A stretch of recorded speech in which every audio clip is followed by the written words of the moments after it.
Notre prochain invité, on n'a peut-être pas choisi la meilleure température pour le recevoir, mais ça fait longtemps qu'il n'est pas venu nous voir. Frédéric Poulain, maire de l'Île aux Grues. Bon matin. Bon matin à vous. Comment ça va? Ça va super bien, merci. Vous n'êtes pas sorteux? Bon, pas sorteux, mais en même temps, quand on est là, on en profite. Hein?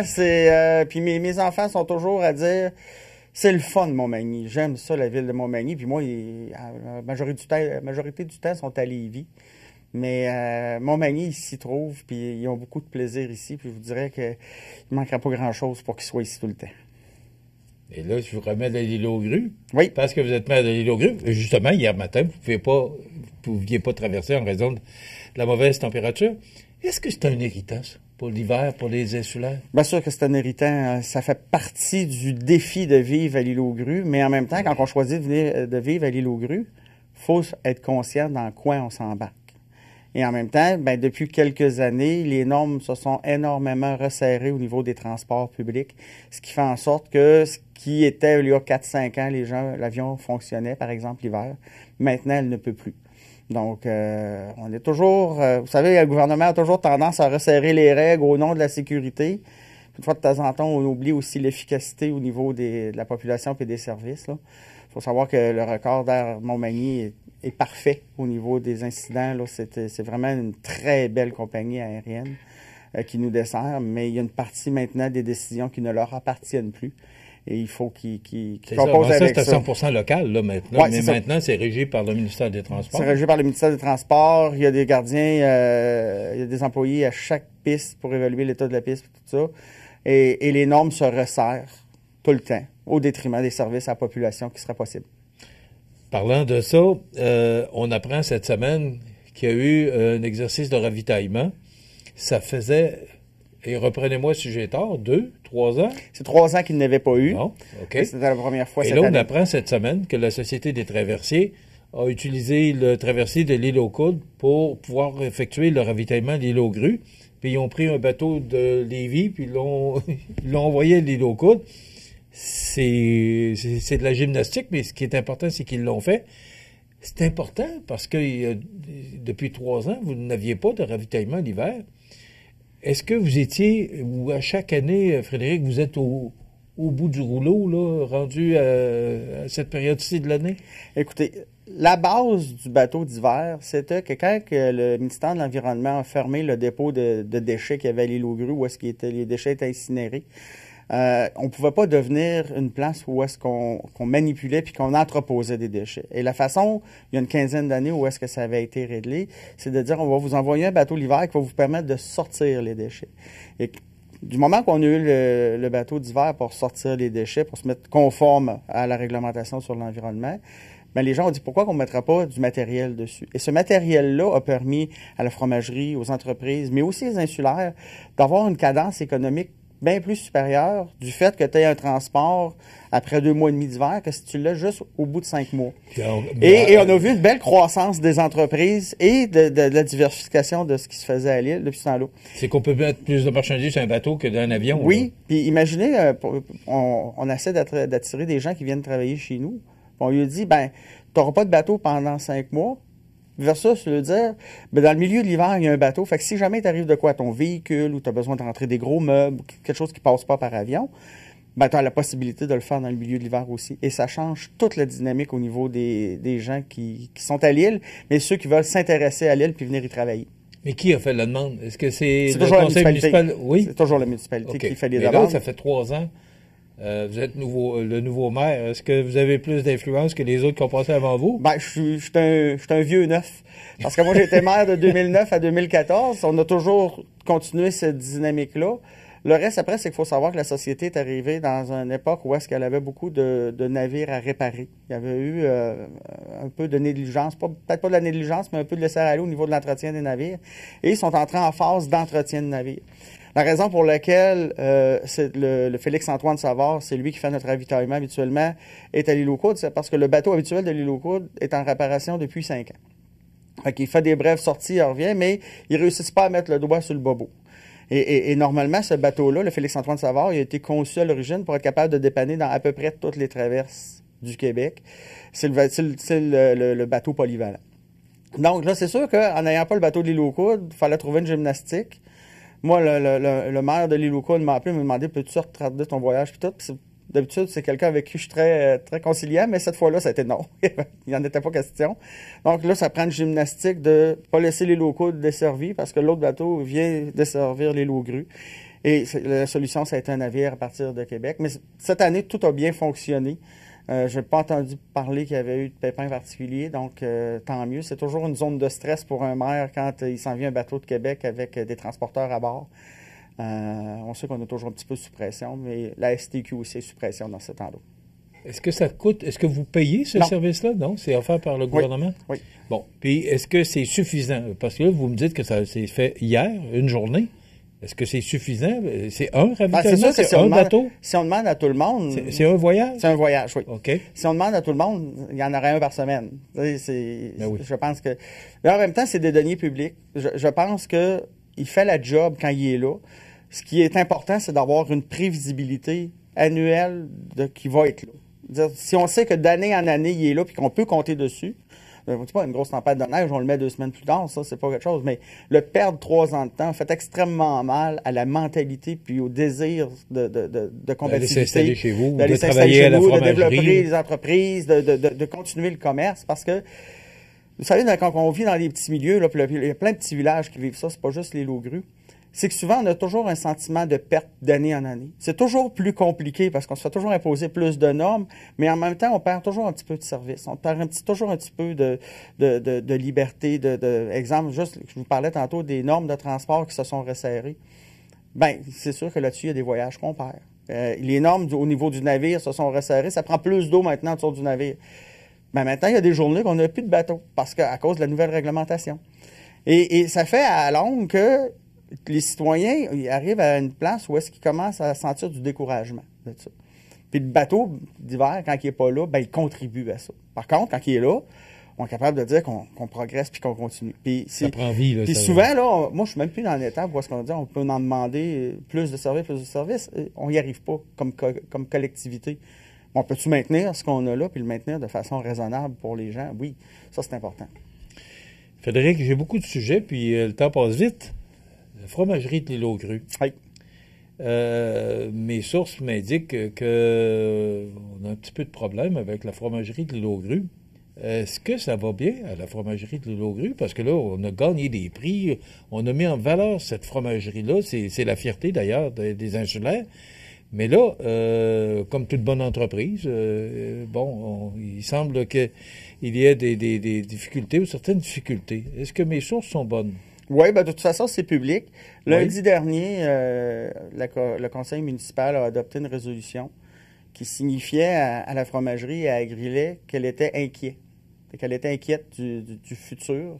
Parce on entend beaucoup de choses. Vous savez, dans le poste comme maire ou conseiller, on entend les gens qui viennent commenter ce qui se passe un peu partout sur l'île. Puis c'est normal, c'est un peu notre rôle. Puis notre job, c'est de faire un peu le tri dans ce qui se dit. Puis moi, personnellement, 1 ou 2 personnes qui m'en parlent, souvent c'est des gens fâchés, 3 ou 4 personnes qui m'en parlent, ça commence à être un peu de silage. Mais quand il y a beaucoup plus de gens que ça qui en parlent, ça devient une tendance qui est inquiétante. Puis moi, comme j'ai été administrateur aussi au niveau d'Agrilet, il y a des choses que je savais qui devaient être adressées. Les producteurs aussi, ils savent qu'ils ont des choses qui devaient être adressées. Et ce qu'on veut, c'est pas de rentrer en guerre avec Agrilet, mais de se mettre comme partenaire pour dire c'est l'industrie, la principale industrie de notre milieu. C'est le principal employeur de notre milieu. C'est le seul acheteur de lait pour les producteurs laitiers de l'île, parce que tout le lait de l'île va là. Et on s'attend d'avoir une performance d'entreprise qui est au niveau de ce qu'on souhaite. Et l'idée là-dedans, c'est que si Agrilet n'y arrive pas, comment est-ce qu'on peut faire pour les aider? Mais, vous savez, j'ai suffisamment d'expérience en affaires pour, à un moment donné, savoir si on arrive à une époque où il faut tirer une sonnette d'alarme. Je pense que là, c'était le temps de tirer une sonnette d'alarme. Est-ce que vous avez eu une oreille? Bien, c'est en train de se faire. Écoutez, ça date de lundi. On est jeudi matin. J'imagine que ça a pris assez rapidement les médias aussi. J'imagine qu'il y a un peu de gestion à faire de leur côté. L'avenir nous le dira. Je pense qu'il faut laisser le temps aux gens de se revirer de bord. Puis nous, nos bureaux sont tous ouverts pour accueillir ces gens-là. Bon, ça veut dire quoi tout ça, là? Parce que, vous l'avez dit, là, c'est la vitalité, c'est la vie de l'île aux grues. Vous l'avez dit, vous avez été administrateur, vous avez été vous avez été même président du conseil d'administration. Oui. Pourquoi que ça appartenait déjà de l'île? Pourquoi que c'est devenu Agrilet, que ça appartient maintenant, ou je ne sais pas exactement le fonctionnement là, de l'entreprise, mais pourquoi qu'Agrilet est maintenant là-dedans? Parce qu'on sait qu'ils rayonnent, ils ont un grand rayonnement là, au niveau des entreprises. Pourquoi c'est pas resté local? Parce qu'on était rendu là. Parce que moi, puis je ne peux pas le cacher, c'est moi qui l'ai fait en tant que président, la fusion avec Agrilet. On était rendu à une étape où on avait vécu plusieurs difficultés de suite. Aussi, on avait arrivé à la fin d'une planification stratégique qui nous a obligés à faire des choix qu'on aurait dû faire 5-10 ans avant, mais qu'on avait retardé parce que souvent, un milieu insulaire comme ça, c'est qu'on ne prend pas des décisions toujours d'affaires. Des fois, on prend des décisions humaines. Ou on retarde des décisions d'affaires pour favoriser l'humain. Des décisions émotives. Oui, bien, c'est ça. Puis, à un moment donné, on était rendu à croiser des chemins. Puis, si on voulait aller plus loin, fallait se trouver un partenaire qui était capable de nous emmener plus loin, qui avait une plus grosse capacité financière. Et à Grillet, on avait des offres au privé, puis on avait des offres dans le milieu des coopératives aussi. Et à Grillet reconnaissait aussi, ce que le privé faisait pas, l'argent qui avait été prêté par les producteurs à la fromagerie, par des ristournes prêtés à l'époque, ce qu'un privé n'aura pas... en tout cas, les privés qu'on a rencontrés n'étaient pas prêts à reconnaître. Et le conseil d'administration, parce que aller en fusion, c'est une décision de conseil d'administration, on choisit au vote unanime d'aller avec Grillet pour ça. Ce qui a eu du bon. Je ne cacherai pas qu'on ne serait probablement pas passé au travers de la COVID en 2020 avec 45 de perte de vente. 45 En mars, ça a été 45 de perte de vente d'un coup. Quand on a fermé les restaurants et qu'on a fermé l'économie, là, ça a parti. Et là, on avait un partenaire qui avait les ressources financières pour nous permettre de passer au travers. Et aussi une capacité technique. Je me souviens qu'à l'époque, il s'est créé un site transactionnel en 5 jours pour être capable de continuer à vendre du fromage aux gens là, qui étaient là. Mais depuis ce temps-là, on sent qu'il y a une certaine inquiétude de la part des gens qui gravitent autour de Grillet. Puis une municipalité, sa job, c'est de s'assurer que le développement économique va bien. Pas de le faire. Surtout quand c'est l'entreprise des producteurs. Des producteurs, puis de l'île aussi. Puis notre job, c'est pas de le faire, mais c'est d'ouvrir des portes pour que les entreprises puissent bien se développer. Puis c'est ça qu'on offre à Grillet. On va suivre ça, ce dossier-là, avec vous, parce que c'est un dossier quand même très important. Puis en plus, la fromagerie de l'île est en vue partout au Québec pour la qualité de ses fromages, les prix qu'ils ont reçus depuis des années. Je pense qu'on est rendu à tout près de 10 World Cheese Awards qui sont gagnés en Europe. Non, on peut être très, très, très fiers de ce qui s'est développé là au cours des années. Les gens qui étaient là nous ont passé le flambeau et c'est à nous de faire en sorte qu'on ait encore un flambeau à passer à la prochaine génération. Frédéric, rapidement, c'est la mi-carême qui débute lundi. Yes. C'est l'événement de l'événement. Alors, la mi-carême, ça a toujours un côté particulier. Il y a une partie qui se raconte en ondes, il y a une partie qui se raconte pas en ondes, mais c'est toujours un très, très, très beau moment. Alors, ça commence lundi. Oui. Les gens peuvent traverser là, via le transport aérien à partir de lundi. Ah, ben l'avion fonctionne tout le temps. Oui, mais pour les festivités... Les festivités, ça commence un petit peu plus lentement début de semaine, mais en même temps, c'est là qu'on a le plus le temps de rencontrer les gens de l'île, les gens qui connaissent pas la mi-carême puis les insulaires. C'est là qu'on a le plus le temps. Souvent, en début de semaine, c'est les costumes des années précédentes qui passent, mais avec d'autres gangs dedans. Fait que le but de la mi-carême, c'est quand même pas oublier qu'il faut se déguiser et réussir à tromper les gens de notre famille ou nos amis qui nous reconnaissent pas au moment où est-ce qu'on passe. Mais c'est surtout une fête insulaire où est-ce que les gens sont contents d'être ensemble, de se voir puis de partager des bons moments dans le cœur de l'hiver. Là. Si on veut de l'information, on va sur... ilogru.com. OK. Je pense que tout est là. Puis les différents numéros de téléphone des aubergistes qui accueillent des gens sont là aussi. Donc. Il me reste quelques secondes. Je ne peux pas passer à côté de la question parce que je la pose à tous les élus qui passent à notre émission. Serez-vous de la prochaine élection municipale au mois de novembre à l'île aux grues? Je vais vous dire pourquoi je n'y répondrai pas. souvent quand on est un maire, qu'on arrive en fin de mandat comme ça, si on annonce qu'on ne se représente pas, les gens se mettent en mode attente. puis ils attendent de passer au prochain. Si on annonce qu'on se présente, les gens qui sont contre nous commencent à travailler contre nous tout de suite. T'sais. Puis là, moi, j'ai un mandat jusqu'en 2025, puis jusqu'en novembre 2025, puis je veux le rendre à terme. Puis il reste des choses à régler. Puis la décision ne presse pas pour l'instant. Moi, j'aime mieux garder la légitimité que j'ai là, puis continuer à travailler avec le conseil, à faire avancer nos dossiers. Puis vous savez, on ne parle pas beaucoup de ce principe parce qu'on travaille des dossiers de fond. Puis j'aimerais donc bien qu'on ait des choses à annoncer avant les prochaines élections. Puis si c'est après, c'est pas grave, mais il faut continuer à travailler nos dossiers avec la même efficacité, puis avec la même force, tout en étant conscient qu'on est dans un cycle électoral, mais je ne voudrais pas affaiblir la position du conseil en annonçant ça maintenant. Je pense qu'on reste en ligne, puis pour l'instant, on a un mandat jusqu'en novembre 2025. Puis je pense que les mises en candidature commencent en octobre. Fait que, quelque chose comme ça, là. Fait que, OK. C'est pour ça que je ne répondrai pas à cette question-là. Il en reste trop sur la table à faire pour changer la position qu'on a présentement.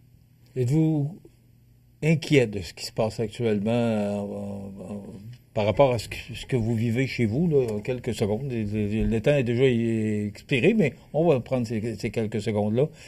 Est-ce que vous êtes inquiet pour l'avenir? Je suis inquiet de ce qui se passe, mais j'ai foi en ceux qui choisissent de se retrousser les manches pour aller de l'avant. Puis souvent, là, tu sais, le dicton politique, hein, faut jamais gaspiller une crise. Là, on est dans le début d'une. C'est à nous de faire en sorte qu'on mette des nouvelles bases, qu'on mette des nouvelles positions, des nouveaux gens, de ceux qui sont intéressés à travailler, puis des fois sont un peu plus silencieux, s'ils veulent se manifester, c'est le temps. Mais si nous, on perd espoir, on ne peut pas demander à personne d'autre de l'avoir pour nous. Fait que moi, j'ai extrêmement foi à ceux qui ont choisi de se battre pour la suite des choses. Merci. Et vous viendrez nous voir quand vous aurez des bonnes nouvelles à nous annoncer. Absolument. Là, ça va être plus facile. Dans un mois, là, le bateau va reprendre ses activités. C'est à Montmagny ou le bateau, je vous dirais, tout va bien, mais en même temps, on est toujours aux aléas de la température. Voilà. Il faut accepter ça. Merci beaucoup. Ça fait plaisir. Frédéric Poulin, maire de Saint-Antoine de l'Île-aux-Grues.